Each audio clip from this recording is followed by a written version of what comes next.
Good morning, everyone. Uh, Today we are going to discuss about the next topics. This is Rahul Kumar Dixit. तो पहले हम लोग ये जान लेते हैं कि अभी तक हम लोगों ने क्या क्या कवर किया. तो अभी तक हम लोगों ने ऑब्जेक्ट ओरिएंटेड कॉन्सेप्ट के बारे में डिस्कस कर ली कि ऑब्जेक्ट ओरिएंटेड कॉन्सेप्ट क्या होता है, encapsulation and how it is achieved and implemented. Constructors के बारे में हमने लास्ट लेक्चर में बात की. Types of constructor, how it is created, inherit होते हैं नहीं होते हैं, इन सब के बारे में हमने लास्ट क्लास में बात किया. Further, we are going to discuss our one fundamental topic, that is inheritance. तो उसमें हम लोग क्या सीखेंगे? Types of inheritance, which inheritance is not implemented by Java. So these are some interview questions. We can discuss while discussing the inheritance topic. What is the difference between with respect to C++? Inheritance का C++ से क्या difference है? What is superclass and subclass? How is inheritance is implemented achieved in Java? Which class in Java is superclass of every other class? What is inheritance? क्या क्या inherit होता है? Are static members are inherited? Can we extend the final class? What happens if both the superclasses and subclasses have the field with the same name? How will you prohibit inheritance in Java? Please give the name of predefined classes which is prohibited to inherit, जिनको हम inherit नहीं कर सकते. और कुछ modifiers के बारे में भी हम लोग देखने वाले हैं, जैसे final और static. So what is the use of final modifier on the classes? Final variable हम कहाँ कहाँ लगा सकते हैं? मैथड पे लगा सकते हैं तो क्या होगा? वेरिएबल पे लगाएंगे तो क्या होगा? आर्ग्यूमेंट फाइनल बनाएंगे तो क्या होगा? What happens when the variable mark as वो लगाएंगे? What is static and so on. तो ये चार ही चीजें हम लोग डिस्कस करने वाले हैं. तो इनहेरिटेंस से नहीं, क्योंकि both the topics are inter related. तो ठीक से फ्लो में इस चीज को समझने के लिए हम लोग सबसे पहले फाइनल और स्टैटिक के बारे में जानते हैं. ये मॉडिफायर्स क्या करते हैं. तो फाइनल वेरिएबल जानने से पहले हमको थोड़ी सी और अंडरस्टैंडिंग बनानी पड़ेगी. तो हम देखते हैं वो कैसे बनेगा और किस तरीके से हम उस चीज को एग्जीक्यूट करेंगे. मॉडिफायर से आप लोग क्या समझते हैं? What do you understand by the modifier? Modifier तो हमारे वेरिएबल और मेथड की कैरेक्टरिस्टिक्स में कुछ रिस्ट्रिक्शन ला दे, हम उनको मॉडिफायर्स बोलते हैं. उनमें से हम इन दो मॉडिफायर्स के बारे में डिस्कस करने जा रहे हैं. पहला है फाइनल और दूसरा है स्टैटिक. फाइनल वेरिएबल को समझने से पहले हमें कुछ चीजें और समझनी जरूरी है. उसमें सबसे पहले मैं आप लोगों से जानना चाहता हूं, what do you understand by the local variable और मेंबर वेरिएबल और क्लास वेरिएबल. आज हम इसी के बारे में डिस्कस करेंगे. Let me explain this. तो अगर जो मैंने कोई क्लास बनाई हुई है, when we are going to create a class, let's suppose I am making one class A, and if I am declaring one variable int x, and if I am declaring a variable int y, then we can say that these variables are member variables. These variables are member variables. और इनको हम instance variable भी बोलते हैं. तो फिर class variable क्या होगा? अगर जो मैंने इनमें से एक और वेरिएबल बनाता हूं, लेट्स से इंट z, और इसको मैं स्टैटिक वेरिएबल डिफाइन कर देता हूं, then we can say that ये जो वेरिएबल है, अब इसको हम मेंबर वेरिएबल नहीं बोलेंगे, इसको अब हम क्लास वेरिएबल बोलेंगे. Now this is the class variable. क्यों क्लास वेरिएबल बोलते हैं? जैसे ही हम स्टैटिक डिस्कस करेंगे हम इसको अच्छी तरीके से समझेंगे. Then what is local variable? अगर जो हम कोई वेरिएबल किसी मेथड के अंदर बनाते हैं, let us assume I am creating one method void m1, and inside that if I am creating like this int x, तो ये जो x वेरिएबल है, ये वेरिएबल लोकल वेरिएबल। तो हमने तीन तरीके के वेरिएबल्स के बारे में जाना। पहला मेंबर वेरिएबल, जो क्लास के अंदर तो डिफाइन है बट किसी भी वो स्टैटिक नहीं है। और अगर जो क्लास के अंदर डिफाइन है और स्टैटिकली डिफाइन है, then we can say that that variable is known as class variable. अगर जो कोई मेथड के अंदर वेरिएबल डिक्लेयर किया गया है तो उसको हम लोकल वेरिएबल बोलेंगे, local to that method. What is the definition we get? A variable declared in the class which is not declared as a static is said to be a member variable. A variable which is declared inside the class but statically, that it is known as a class variable. If a variable is declared inside some block of some method, then it is known as a local variable. ये जानना बहुत जरूरी है। अब इसको हम लोग member variable बोलते क्यों हैं? Why we can say that this is a member variable? तो पहले हम मेंबर वेरिएबल के बारे में बात कर लें और लोकल वेरिएबल के बारे में बात करें। क्लास ए, जैसा कि हमने अभी थोड़ी देर पहले ही डिस्कस किया, अगर जो मैं कोई वेरिएबल एक्स बनाता हूं यहाँ पर, तो ये कैसा वेरिएबल है? This is called as a member variable और इसको हम बोलते हैं instance variable. If I am declaring m1 and here I am declaring int y, so this is limit to this method only and this variable is known as local variable. Why? Check it out. जैसे ही मैं ए class का object बनाऊंगा, a1 is equal to new a, जब तक मैं इस class, because class, what is class? Class is a blueprint of the object.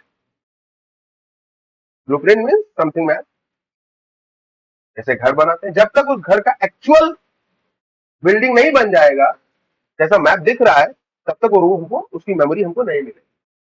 तो this class is just a blueprint. To get the actual memory we have to create the objects, और जब तक हम memory नहीं create करेंगे उसके अंदर की चीजें हमको नहीं मिलेंगी। तो जैसे ही हमने इसको ऑब्जेक्ट बनाया, एक मेमोरी क्रिएट हुई और इसके अंदर एक इंट एक्स वेरिएबल बना, एक m1 मेथड बना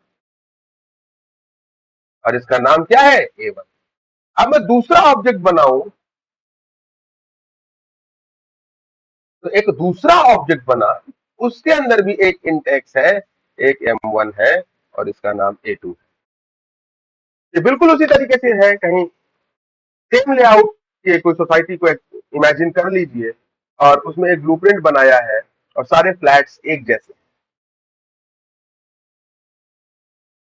जैसा स्ट्रक्चर नीचे वाले फ्लैट का है सेम स्ट्रक्चर ऊपर वाले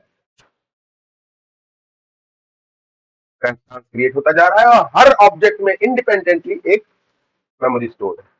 और देयर में भी एक चांस कि इस एक्स की वैल्यू 5 हो और इस एक्स की वैल्यू 3 हो।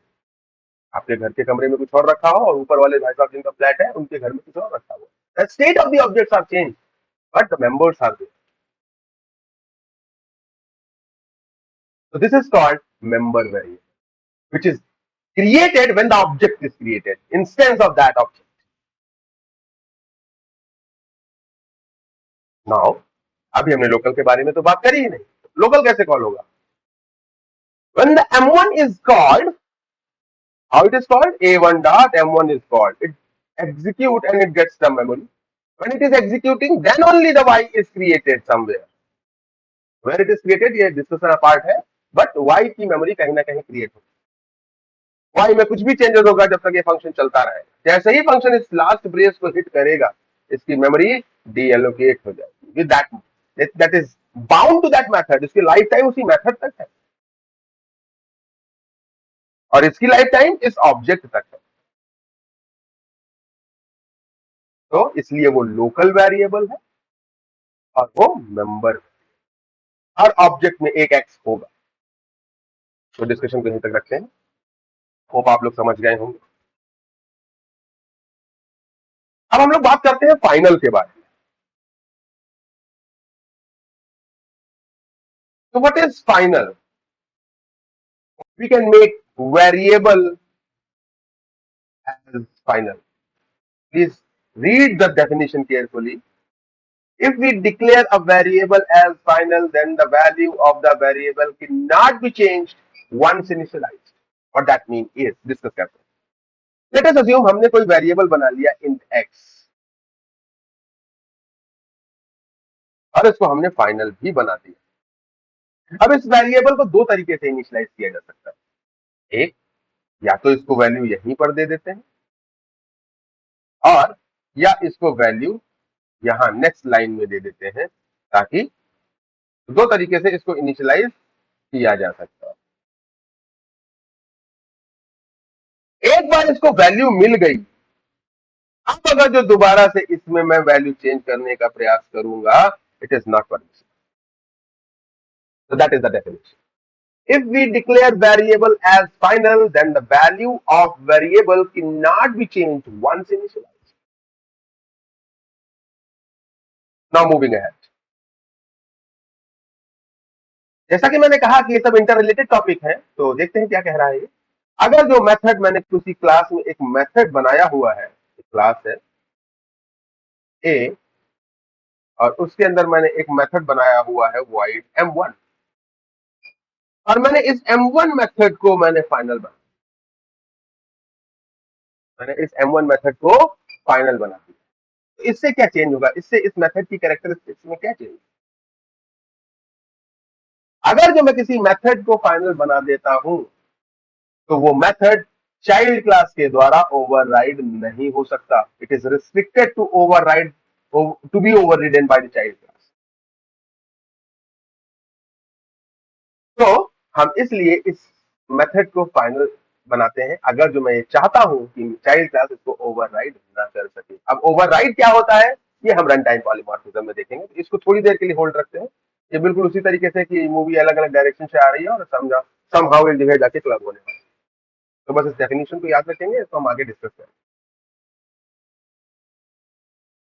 If we declare a class as final, the last line, let us assume I have a class A. If I am declared as final, that means that what? That what means is, ये class अब child class में inherit नहीं. No class can inherit this class. Class never be a parent. जिन लोगों को inheritance के बारे में अभी पता है, तो वो कैन इजीली समझ सकते हैं इस बात को, और जैसे ही हम अगला वीडियो डालेंगे उसमें भी बाकी सारे लोग भी समझ जाएंगे कि क्या मैं कहना चाह रहा हूं. फिर भी मैं आपको इन तीनों के बारे में एग्जांपल्स के थ्रू मैं आपको दिखाता हूं. Java class, and the class name is test, or you can say that final test. The class name is final. So one class is created, and inside that I am creating public static void main. So I am writing like this, and main method is introduced. तो पहले हम variable के बारे में बात कर लेते हैं. तो what is the definition? If we declare a variable as final, then the value of the variable cannot be changed once initialized. So what are the in text, and I'm not initializing anything, or I am writing like this. हम variable को final बना सकते हैं, और उस variable की value को हम चेंज नहीं कर सकते हैं एक बार इनिशियलाइज होने के बाद. तो देखते हैं क्या हो रहा है. तो अभी हमने वेरिएबल इंट एक्स बनाया, जिसका हमने फाइनल नहीं बनाया, और एक्स में 10 डाला, और I am going to print that variable system dot out dot println, and I'm printing just the value of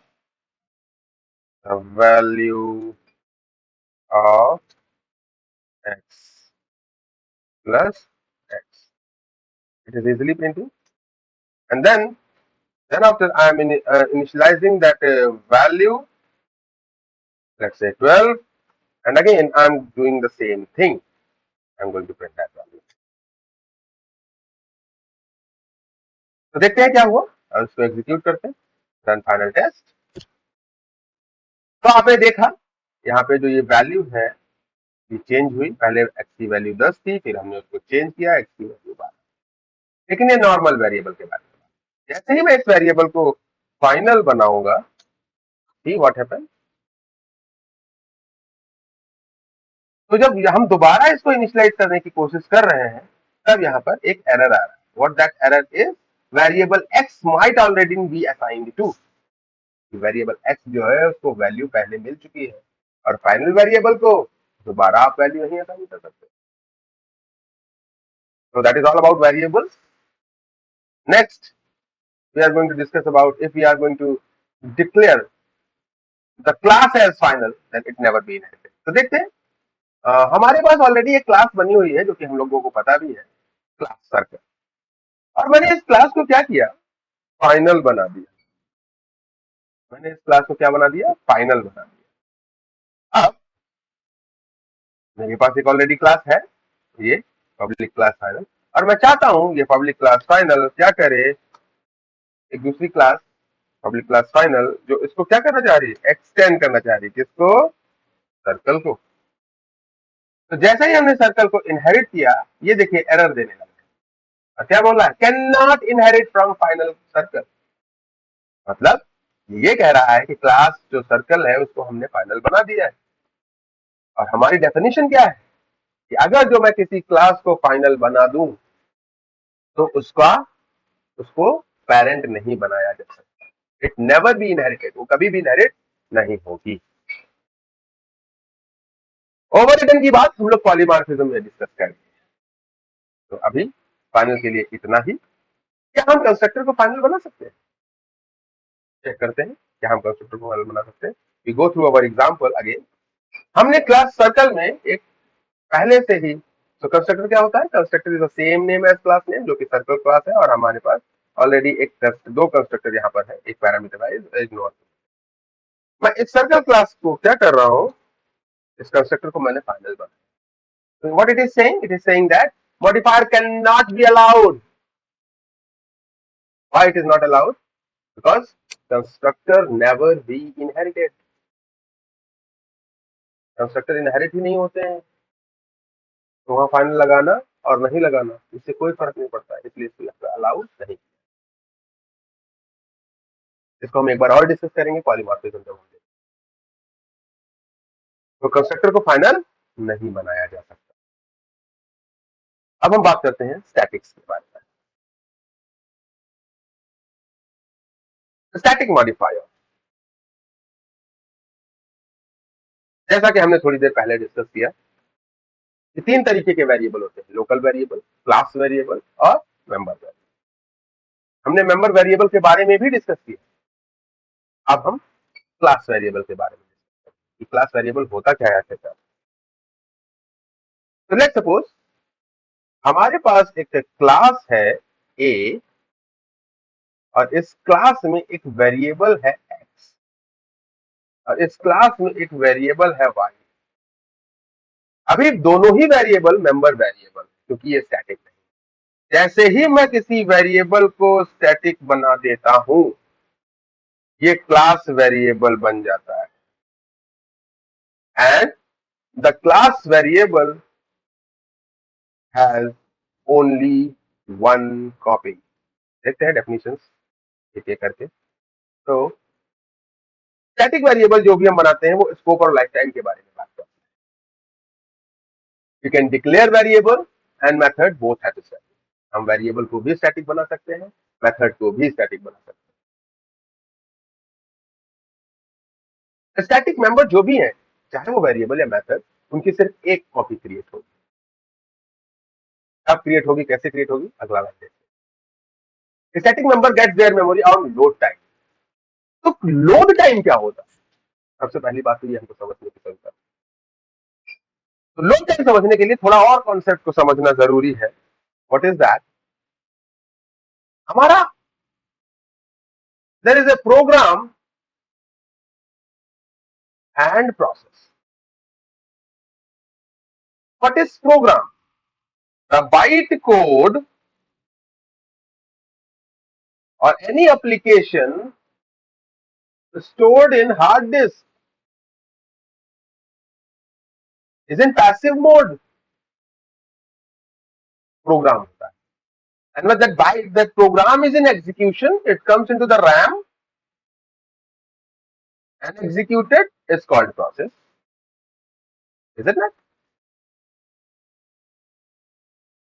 थोड़ा और बीच में समझते हैं. तो व्हाट इज प्रोग्राम? प्रोग्राम हमने हमारे घर में कल बर्थडे पार्टी होनी है और हमने एक शेड्यूल बनाया, ऐसा ऐसा ऐसा ऐसा होना है. तो आज सोचा कल होना है, उसमें ना मेमोरी की जरूरत है और ना ही किसी पर्सन की जरूरत है, ना ही किसी रिसोर्स की जरूरत.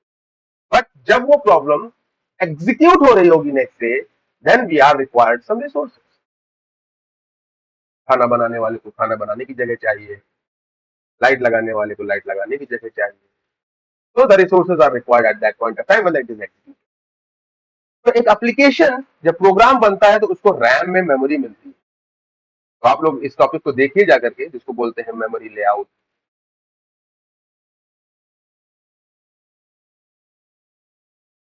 And that is called loading time. इसी को बोलते हैं load time. When the program becomes process, load time. इसी समय जब इसको मेमोरी प्रोग्राम को मिल रही होती है तो कहीं ना कहीं स्टैटिक वेरिएबल्स को भी मेमोरी मिलती है. इससे ज्यादा मैं इसमें अभी डिस्कस नहीं करना चाहता. That is called load time. यानी कि अभी कुछ भी नहीं हुआ है, एग्जीक्यूशन स्टार्ट भी नहीं हुआ है, बट स्टैटिक वेरिएबल्स को मेमोरी मिल गई, स्टैटिक मेथड को मेमोरी मिल गई. कहां? Static context.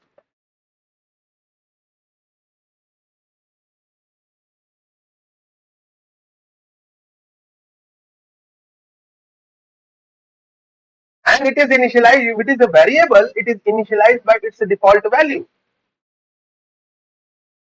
हमने अपने वेरिएबल y को स्टैटिक बनाया है, अभी तो ऑब्जेक्ट बना ही नहीं और इसका कंस्ट्रक्टर एग्जीक्यूट होना है. कंस्ट्रक्टर कब एग्जीक्यूट होता है? जब ऑब्जेक्ट बनेगा. तो ये y वेरिएबल को मेमोरी लोड टाइम पर मिली और ये तभी इनिशियलाइज भी हो जाएगा. किसे? It's default value. That means because it is of type integer, तो y की वैल्यू 0 से इनिशियलाइज हो जाएगी. कब? Load time. आगे की डेफिनेशन के बारे में देखिए. तो static members have only one copy. Static member shared by the member of all the classes. Static member gets their memory at load time. Its lifetime is throughout the class. Not class. I can say that इसको हम काट देते हैं और इसको बोलते हैं throughout the program. जब तक वो प्रोग्राम एग्जीक्यूट होता रहेगा, क्योंकि उसको मेमोरी मिल चुकी है. जब वो प्रोग्राम उस रैम से बाहर जाएगा तभी उसको memory हटेगी.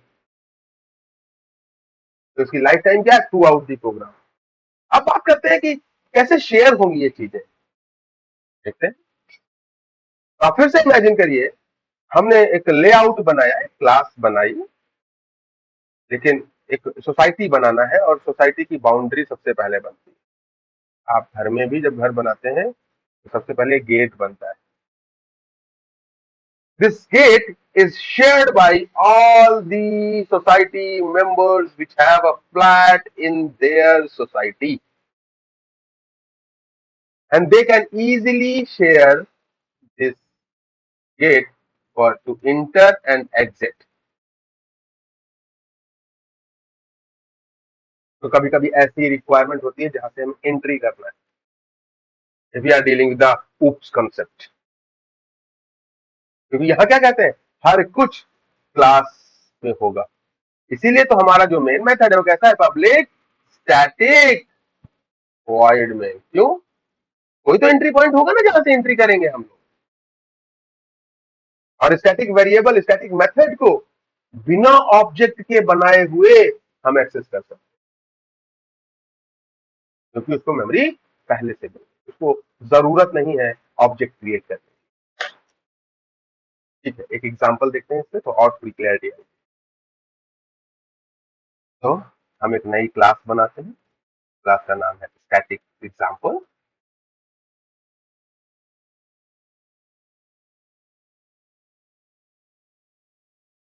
New class static demo.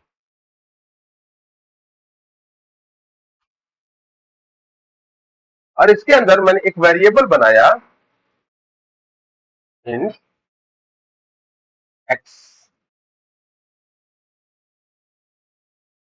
और यहीं पर मैं एक और मेथड भी बना लेता हूँ, public,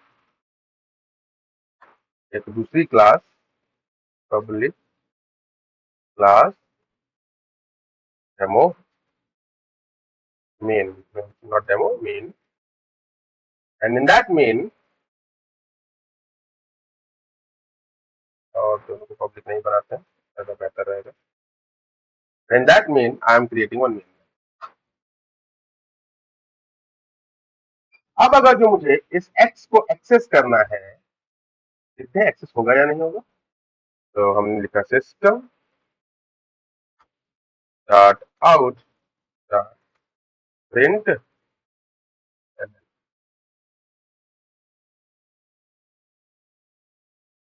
wait, how we can access this x.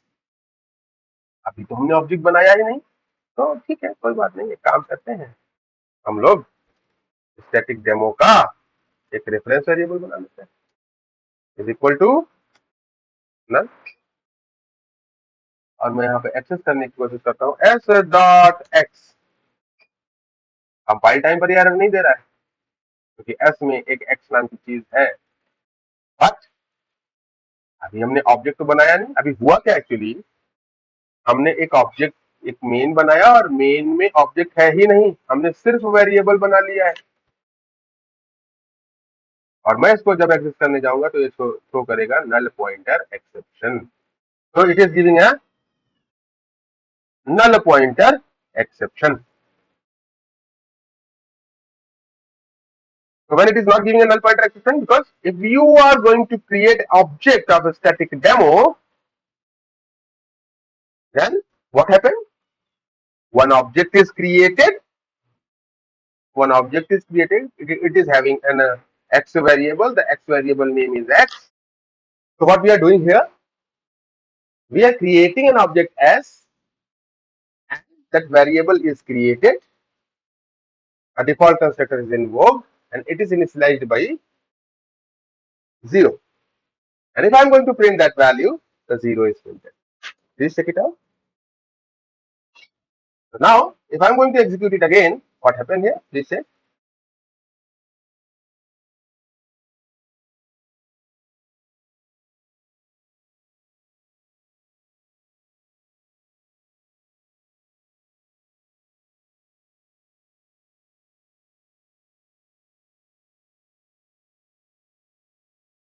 That is 0. So what happened here? Here we are going to create the object. But if I am going to make the variable as static, we need not to be create an object for that. Even though we need not to be create a reference for that. We can simply access that static variable by using class name static demo dot x. That's it. Because the variable gets memory at load time. Because we are declaring this as static. So what happened here? Please check it out.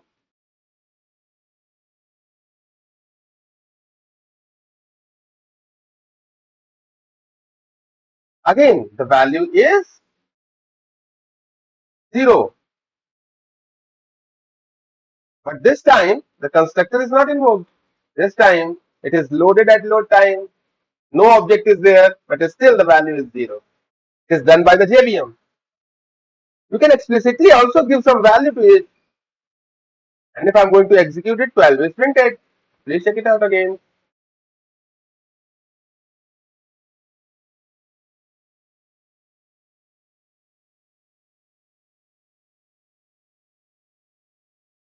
That is 12. So, these are the static variables. You can also declare a method as static. Let's say void demo, or let's say show, and that is also a static variable. Public static void, that is a static. We also create a static method. So static void show, which prints the value. कैसे? System dot out dot println, and I'm going to print x over here. I'm not creating any kind of object, and I'm not printing system dot out dot println here. I'm just calling a static demo, static demo dot show. If we are going to execute it, it prints again 12. Please check it out.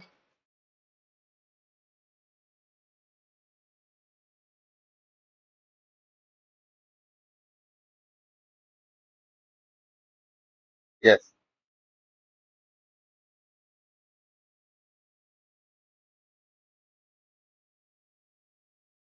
So one line is there mentioned here. What is that? The first thing is we discussed, we can declare a variable and method both as static, दोनों को बना सकते हैं. Static variable हम बनाते हैं तो उसको क्लास वेरिएबल भी बोलते हैं. लोड टाइम पर इनको मेमोरी मिल जाती है, इनकी life time throughout the program रहती है. It can be accessed by the class name और by reference variable.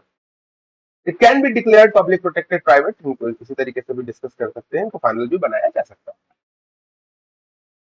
Static members inherit होंगे ही नहीं, उस ऑब्जेक्ट का पार्ट नहीं है, hence it is not inherited.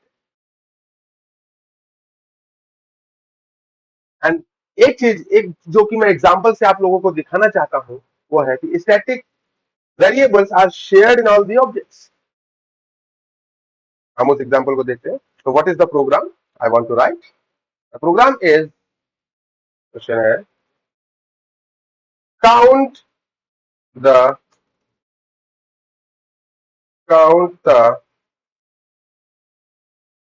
Number of objects created.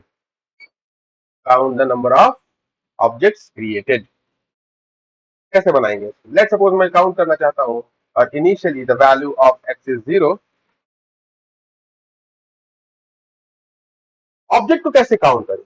अगर जो मेरे पास कोई ऐसा शेयर्ड वेरिएबल आ जाए, दिस वेरिएबल इज क्रिएटेड और gets memory at load time and the different objects are created at different of time. What I want to count the number of objects. जब भी कोई मुझसे कुछ मांगे कि भाई सर आपके इस क्लास से कितने ऑब्जेक्ट क्रिएट हुए अभी तक, तो मैं बता पाऊँ. अच्छा, एक चीज बहुत जरूरी है कि जब भी ऑब्जेक्ट क्रिएट होता है तो क्या ऐसा मेथड कॉल होता है? Yes, there is a constructor. जब ये ऑब्जेक्ट क्रिएट होगा तब भी कंस्ट्रक्टर कॉल होगा, जब ये ऑब्जेक्ट क्रिएट होगा तब भी कंस्ट्रक्टर कॉल होगा, जब ये ऑब्जेक्ट क्रिएट होगा तब भी कंस्ट्रक्टर कॉल होगा. और there may be a methods inside that object as well. तो हम क्यों ना इस कंस्ट्रक्टर के अंदर इस जब भी ऑब्जेक्ट क्रिएट हो सिर्फ इतना लिख दे, x plus plus x plus plus x plus. तो जब भी ऑब्जेक्ट क्रिएट होगा एक्स प्लस प्लस बनेगा और वो इसकी वैल्यू अभी इनिशियली 0 थी, एक भी ऑब्जेक्ट नहीं क्रिएट हुआ, अगली बार 1 हो जाएगी, अगली बार 2 हो जाएगी, अगली बार 3 हो जाएगी. जब तक उसके ऑब्जेक्ट बनते रहेंगे वो इस काउंटर को इंक्रीज करता है. तो बनाकर देखते हैं इस क्लास को. तो हमारे पास एक सर्कल क्लास है ऑलरेडी क्रिएटेड और मैं काउंट करना चाहता हूं कि इस सर्कल क्लास के कितने ऑब्जेक्ट बनाए गए. तो सर्कल क्लास में चलते हैं और सिंपल क्या कर देते हैं, एक काउंट ऑब्जेक्ट को यहां पर लगा लेते हैं. तो इंट काउंट, दैट्स इट. और इसको क्या बना दें? इसको हम स्टैटिक बना देते हैं.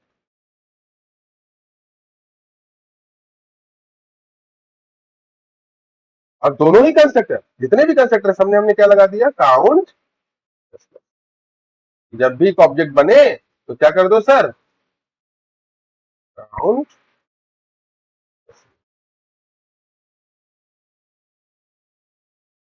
ना हो, चेक इट आउट, सिंपल सा कोड है. हमने एक ऑब्जेक्ट बनाया और हम ये जानना चाहते हैं कि उस काउंट की वैल्यू कितनी है, हमारे कितने ऑब्जेक्ट क्रिएट हुए, तो हमने सिंपल लिखा सिस्टम। अब मैं उस बस काउंट को एक्सेस करूंगा और मुझे पता चल जाएगा कि कितने ऑब्जेक्ट अभी तक क्रिएट है। System dot out system.out.println and I'm just writing circle, कैसे एक्सेस कर सकते हैं, या तो circle dot count, and if I'm going to execute this circle object, check कितने ऑब्जेक्ट अभी तक क्रिएट हुए, सिर्फ एक ऑब्जेक्ट हमने क्रिएट किया है, तो इस काउंट की वैल्यू एक आनी चाहिए। यस, पहले तो जो प्रिंट होना था वो प्रिंट हुआ और उसके बाद इसका काउंट बढ़ गया। एक बार और बना के देखते हैं। हमने कुछ नहीं किया, हमने उसको होल्ड भी नहीं किया, बट फिर भी हमने सिर्फ क्या किया, न्यू सर्कल ऑब्जेक्ट बनाया। जितने ऑब्जेक्ट आप बनाएंगे वो हर बार क्या कर रहा है, चेक करिए, काउंट की वैल्यू में इंक्रीज कर रहा है। और जैसे ही मैं इसको एग्जीक्यूट करूंगा, अब देखते हैं वो आंसर क्या है। What is the value of count now, 5, because we created 5 objects, 1 2 3 4 and 5. So hence the static variable or method is shared by all the objects of that particular class. तो आज के लिए इतना ही रखते हैं। This is all about final and static. अब अगर जो आपको कोई डाउट है तो ये सारी नोट्स में डिस्क्रिप्शन में डाल दूंगा, आप वहीं पर उससे पूछ सकते हैं, मैं आपको ये हेल्पफुल रहूंगा। Thank you, thanks a lot for today.